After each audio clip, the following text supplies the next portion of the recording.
ka ba naghihintay? Nahimukin pa, pilitin ka ng tadhana. Alam mo na kung bakit nagkakaganyan. Lumulutang, nasasayang ang buhay mo, at ang ibinubulong ng iyong puso. Natutulog ba ang Diyos? Natutulog ba?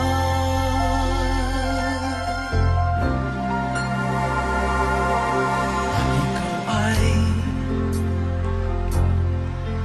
agad sumusuko. Kunting hirap at munting pagsubok lamang. Bakit ganyan? Nasaan ang iyong tapang?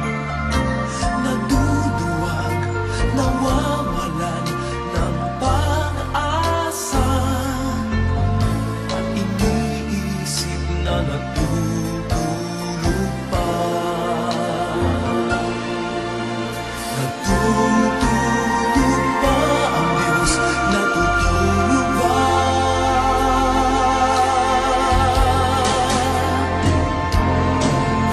Sikapin mo, pilitin mo, tibayan ang iyong puso.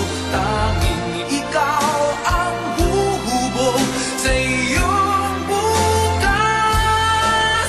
Huwag mo sanang akalain natutulog pa ang Diyos.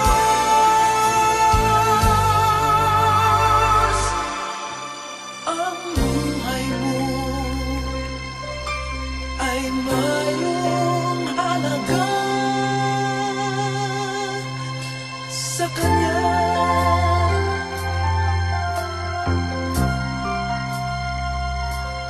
Dapat ba